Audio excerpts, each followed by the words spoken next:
What a lovely Tuesday. Hey, everybody, welcome back. I'm Malik, and this is the Broken Mask Podcast, a side podcast from our main one, Red Sings the Blues. And I just have a one quick question for you today. Has cancel culture gone too far?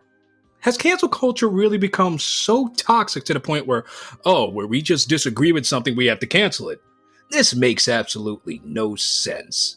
Oh, now we're canceling Dr. Seuss, Mr. Potato Head, Aunt Jemima, Uncle Ben, and the list is gonna keep on going on and on and on and on. Whew! My goodness. Ever since the events of last week's, it's been getting to the point where, come on, are we seriously doing this?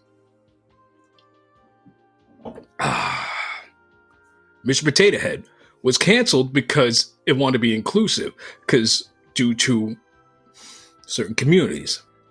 It's a toy. It's been around since the, I believe, 70s. It is a toy geared towards children. If you're offended because it has the word Mr. and Mrs. in it, if I were you, I would look in the mirror and ask, what are my priorities in this world? Aunt Jemima and Uncle Ben. So you're going to cancel Aunt Jemima because you deem that it's racist. However, Aunt Jemima was one of the first black millionaires in this country, as well as Uncle Ben.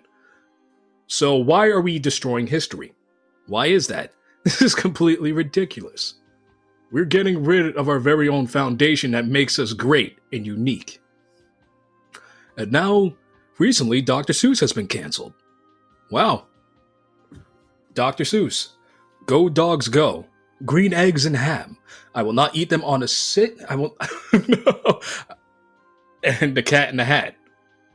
Oh, because they're not representation of humans?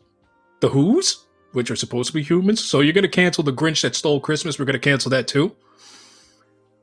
If you're a person who gets offended by every single thing when they wake up, stop. Get some help. Like Michael Jordan said. Why are we literally being professional crybabies? This has gotten to the point where you're separating yourself from reality and filling it with delusions. I had a friend of mine. She recently, got a trust fund from her deceased grandmother. Her father paid for her own apartment. And she's been blowing money. She blew 10 grand in a week. But she says that she doesn't like confrontation and she doesn't like reality. There's so much little time for you to live in that bubble that's going to burst. When that bubble bursts, reality is going to hit you hard like a dump truck. Like Lola from Big Mouth. Oh, dump truck! Unbelievable. This weekend there was CPAC. President Trump gave an amazing speech. An amazing speech. If you haven't caught it, you can look at it on YouTube. Apparently that has more views than Biden's press conference. Or I forgot, Biden canceled the State of the Union.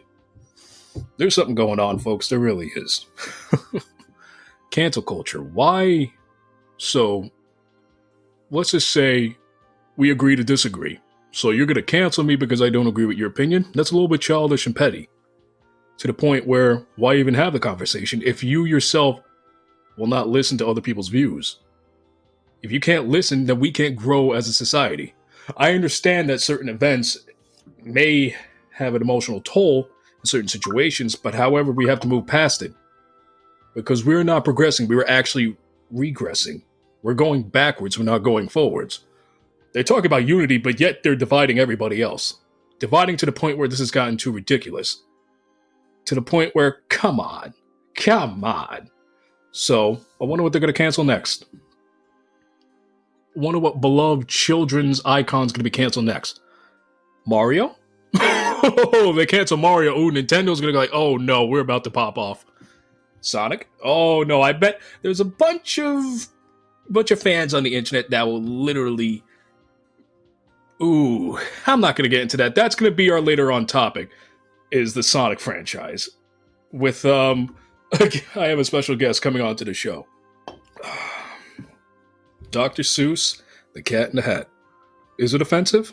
Does it offend you? Is it racist? How so? Because apparently the very words of racist is being thrown everywhere. The moment when somebody disagrees with something, oh, that's racist. How? How? How? How? Oh, because they say, quote unquote, oh, because this offends this types of group of people. The only person that's getting offended is you. And the only person that, and it's not racist, you're the racist because you're the automatically one thinking about it. And that's the truth. So I ask you, ladies and gentlemen, do you think this is getting way out of hand? What's going to be the repercussions? There was an old robot chicken video about Toy Story. It had like Gwyneth Paltrow's like toy collection. What was it, Pinko or something about the little cardboard? Yeah, the little cardboard wooden thing. We didn't know what the hell it was. It's like, okay, here I'm like, okay, here we go again. It was like, oh, we are not Andy's toys. Give me your hand. How is this a hand? Maybe I'm a this. Maybe I'm a that. I don't know what this is. Oh, you're using offensive stereotypes towards me. I'm like, oh God, here we go again. How long are we gonna sit, abide, and watch this happen? How long, ladies and gentlemen? How long? But hey, we told you so. You can't wake up and be a victim 24 hours a day. If you're a person who's like this, I strongly suggest traveling more and truly understanding what it means to be a human. Because being a human is not just black and white and a skin pigmentation. It's about discovering the true mind from within and realize that we are all human beings who bleed the same blood. Yes, we may have differences, but enough with fighting. We truly should be uniting. We truly should be. But unfortunately, we cannot. Because sometimes people are too blinded to realize what they're doing is wrong. All right, everybody. I'm Malik. I'm signing off.